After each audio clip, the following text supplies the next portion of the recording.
Welcome to The Explainer. Today we are breaking down a single, devastating battle that didn't just end a war. It completely toppled an empire and redrew the map of Asia. This is the incredible story of the Battle of Boyar Lake, 1388. So, let's dive right into the heart of the action. The date is May 18th, 1388, and we're on the vast, unforgiving grasslands of the Mongolian steppe, near a remote lake called Boyar Lake. I want you to just imagine this scene for a second. A furious sandstorm is ripping across the landscape, hiding everything in this blinding, swirling wall of dust. And hidden inside that chaos is a massive Ming army. They've just force-marched across the brutal Gobi Desert, and now they are creeping silently toward a Mongol camp that has no idea they're even there. They are a ghost army, just waiting for that perfect moment to strike. Now the people in that camp, they're the Northern Yuan, the direct descendants of Genghis Khan himself.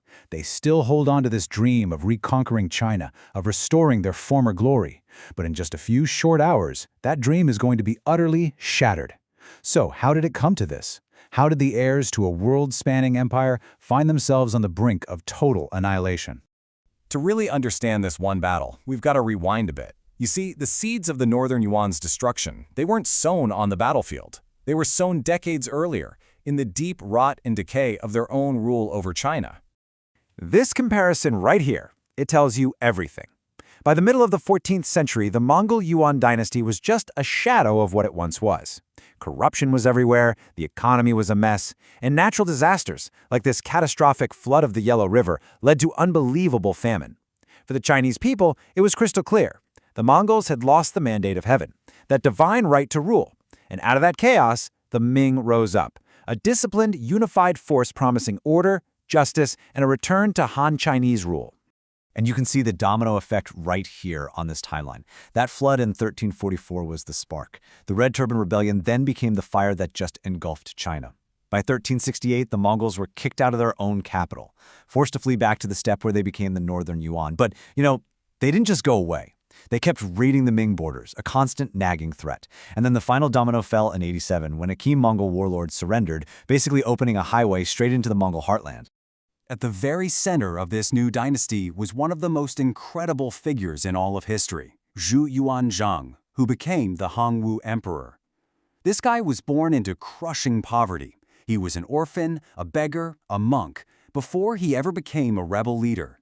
He saw firsthand the suffering under Mongol rule, and he became absolutely obsessed with one single idea, making sure the Mongols could never, ever threaten China again. So after 2 decades of just fending off these raids, the Hongwu Emperor decides that defense isn't going to cut it anymore. It was time for a final, decisive blow, and he began to plan a campaign that was just breathtaking in its ambition. And this quote, wow. This wasn't just some political statement, it was a declaration of total war. The emperor's goal wasn't just to push the Northern Yuan back, no, it was to find their leader, their Khan, Toghis Temür, and completely annihilate his court, his army, everything, to end the threat once and for all. For a mission this audacious, the emperor needed a very special kind of general, and he chose this man, Lan Yu. Lan Yu is known for his fierce loyalty, his iron discipline, and his bold, sometimes ruthless tactics. He was the perfect weapon for the emperor's will. He was a veteran of countless campaigns, and he knew the brutal reality of steppe warfare inside and out. And the emperor gave Lan Yu a truly massive force to command, an army of 150,000 men. This wasn't just a raiding party. This was a mobile city of soldiers. And their mission was next to impossible. March deep into the barren wasteland of the Gobi Desert to hunt down and destroy a nomadic enemy. The campaign was just brutal. After weeks of marching through this punishing terrain, food and water running dangerously low, Lan Yu's army finally reaches the spot where the Mongol camp was supposed to be, near Boyar Lake, and they find absolutely nothing. The steppe is empty. His officers are crushed, and they urge him to turn back. The entire campaign, the lives of all 150,000 men, it's all hanging on a knife's edge. But another general, Wang Bi, argues passionately that to go back empty-handed after all this, it would be a catastrophic failure. Lan Yu listens, his resolve hardens, and he gives the order. We press on. And that one decision, That decision would change history. Because soon after, Ming scouts finally found them, the Northern Yuan horde hidden away to the northeast of the lake. The stage was finally set for the final bloody climax. What happened next was just a masterclass in audacity. Lan Yu used the harsh environment itself as a weapon. The Mongols never in a million years believed a huge army could cross the Gobi that fast. And that sandstorm? It could have been a disaster, but for Lan Yu, it became the perfect cloak for his final approach. It let his massive army completely surround the camp without anyone having a clue they were there. So, at first light on May 18th, with the storm still raging, the attack begins.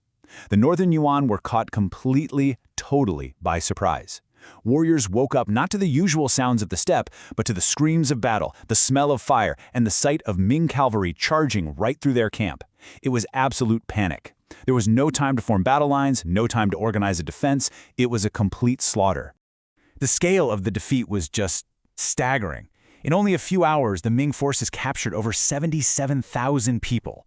Just think about that number. This wasn't just an army being taken prisoner. This was the entire nomadic court. Families, artisans, servants, the very heart and soul of the Northern Yuan nation, just scooped up in one single devastating blow.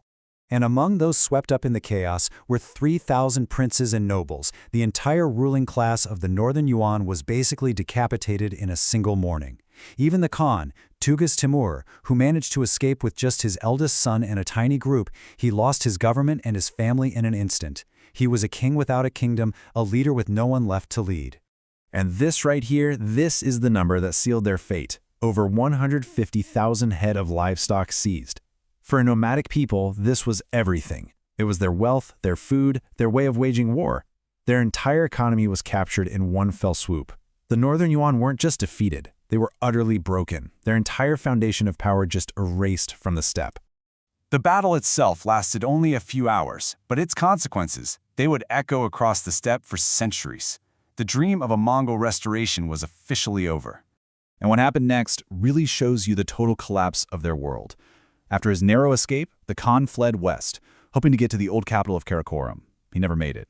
He was ambushed and killed, not by the Ming, but by a rival Mongol chieftain. The empire didn't just fall to an outside enemy, it literally began to devour itself. With the Khan dead and the entire royal court captured, this central pillar of Mongol authority was just gone. This created a massive power vacuum. All the different Mongol tribes, no longer loyal to a single leader, just started fighting among themselves for dominance. This internal chaos allowed other groups like the Oirots to rise up and challenge the authority of the Genghisid line, sparking decades of civil war that made sure no unified Mongol threat could rise again. So let's zoom out. Why is this one battle, fought over 600 years ago in some remote corner of Mongolia, so important? What are the big takeaways here? Well, the Battle of Buyur Lake was the final, thunderous nail in the coffin for that Mongol dream of taking back China. It shattered their unity, it secured the Ming frontier for decades, and it permanently shifted the power dynamic in Asia. But more than that, it was this profound demonstration that a well-organized, well-supplied empire could project its power deep into the steppe and beat even the most fearsome nomadic warriors through superior strategy and just overwhelming force. It's just a powerful reminder of how all of history can turn on a single moment. A sandstorm, a general's last-minute decision not to retreat, a surprise attack at dawn. All these little things converged at Buyur Lake to end one era and lock in the beginning of another. And it just leaves you wondering, doesn't it? What other huge moments in history have been decided by such a fragile mix of chance and pure determination?